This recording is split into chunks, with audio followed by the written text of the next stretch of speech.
Morning. It's Wednesday. It's about 11:30, and I'm just leaving the Northern General Hospital. I've been to Mortuary this morning while my team's out on service caring for families.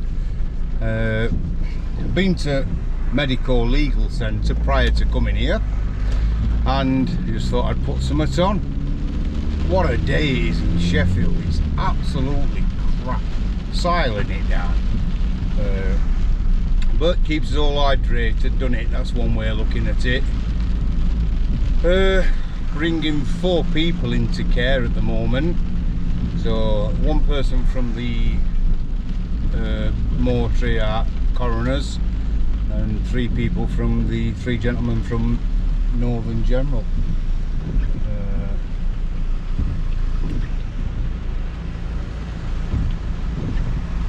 Yeah, I'm not talking when I'm trying to get out of somewhere, that's all. So, because I carry something more precious than gold, obviously. People's loved ones. Yesterday we brought a child into care. Kyle. He's 5 years old and 6 days. And that's my point about having a chat to you. Because in back of this van, ambulance, whatever you want to call it, there's people's loved ones, family, someone's mum, sister, auntie, it could be a father, uncle, dad, but there's someone's loved ones. So my advice today is, if you see a vehicle out that says private ambulance and it's a black vehicle like this, there's a good chance that that's a funeral director out bringing someone into care.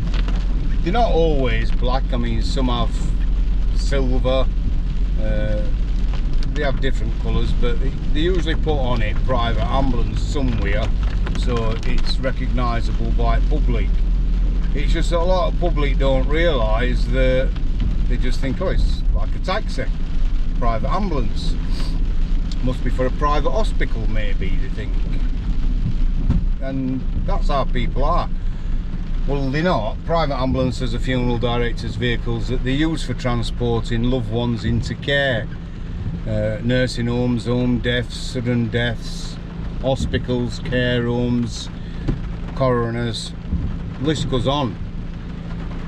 My point is, if you see a vehicle out what says private ambulance on, get a bit of like room, do you know what I mean? I can't brake quickly. I can't just stamp on brakes because I've got loved ones in care. Yesterday, while bringing Kyle into care, a taxi decided it'd be a good idea to come straight through a junction without stopping, because we don't go fast. Maximum this will go is around about 28 miles an hour. When we've got loved ones in care, we stick between 25 and 28, and that arses some people off, obviously, who want to get on with the day, want to hurry up. Well, I don't care, we'll take us time, because if it were their loved ones in our care, they'd want us to take us time and be careful. We all would, wouldn't we, obviously. But this taxi driver yesterday decided I'm not going to mention which company he worked at or anything.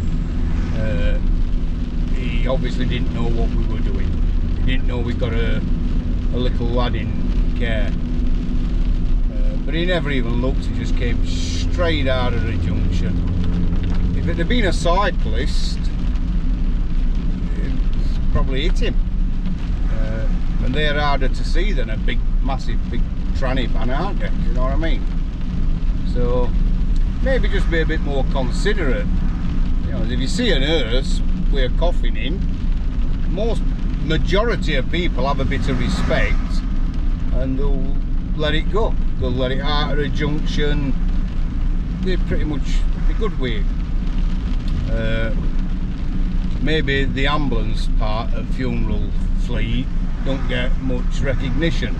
People don't show their ambulances off like they do with the cars. Do you know what I mean? This were a brand new ambulance.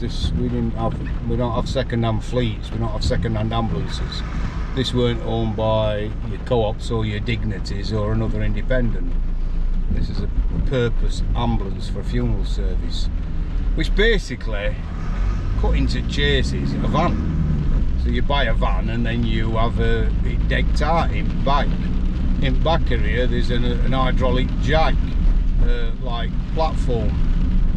So you can put 2 stretchers on the bottom and then it lifts up and 2 on top.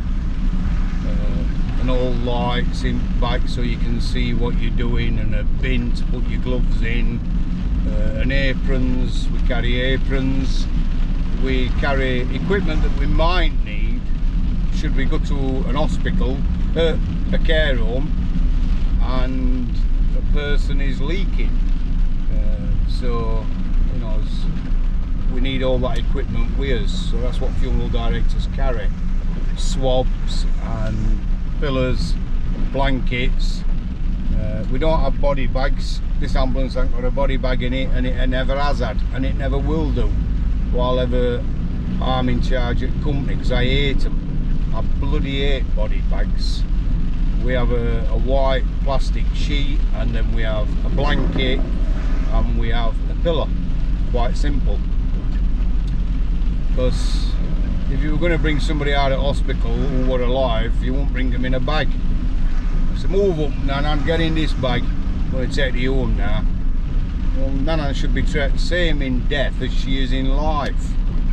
When death visits a person, dignity shouldn't leave the person.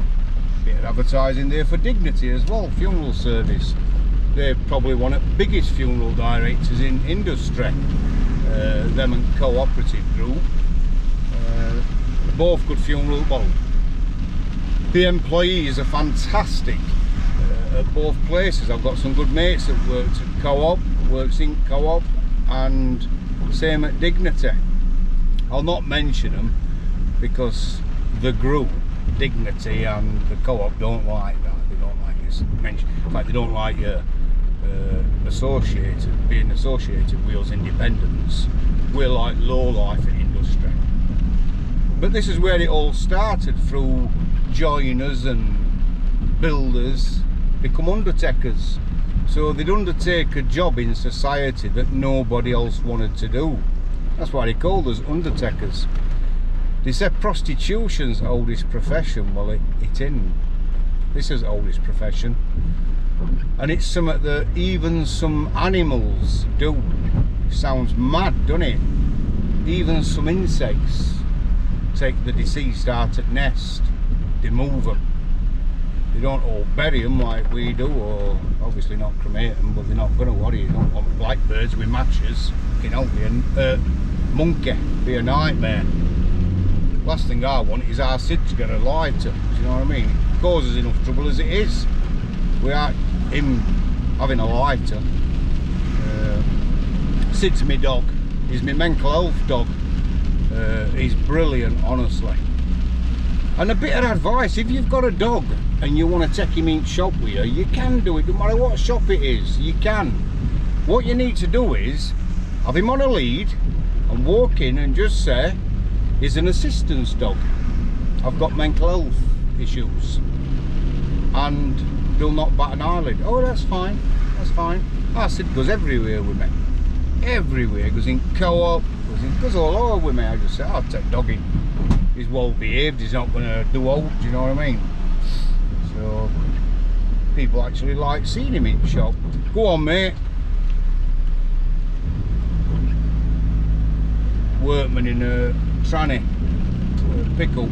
He's obviously a lot busier than I am today, and a lot more of a rush, so I'll let him go. Just something nice for somebody every day. That's the thing. Do a kind act. Keep telling you. Don't have to be massive. It can be letting somebody cross road in this weather. Just let somebody go across road. So I've spoke about all sorts, Anna, bringing loved ones into care. I'm going to go on about little Kyle yesterday, that taxi driver, that my brain's a bit like one of them things, what, you know, them triangles where you shine a light in it, it goes off in all different directions that we had at school. I nicked one once from our school, Prism I think they call them, but I didn't have a torch, so it went off. I think I just chucked it away. But you shine light on it, used to go off all in different directions, these lights, different coloured lights. And I think my brain's a bit like that. We're having mental health issues, depression and anxiety and suicidal thoughts. So I started talking to you about one thing, bringing loved ones into care in this vehicle, and telling you to just be mindful that, you know what I mean, we can't just stamp us foot on brakes. We're not going to go bombing on at, I don't know, 50 mile an hour. We take us time with these vehicles, show a bit of respect. Then I'm going to tell you about little Kyle, 5-year-old and 6 days he is, and he's in our care at the moment, resting. He's beautiful. He is, honestly, he is absolutely beautiful. Blonde hair. He's just, I hate having kids in care. I hate it with a passion.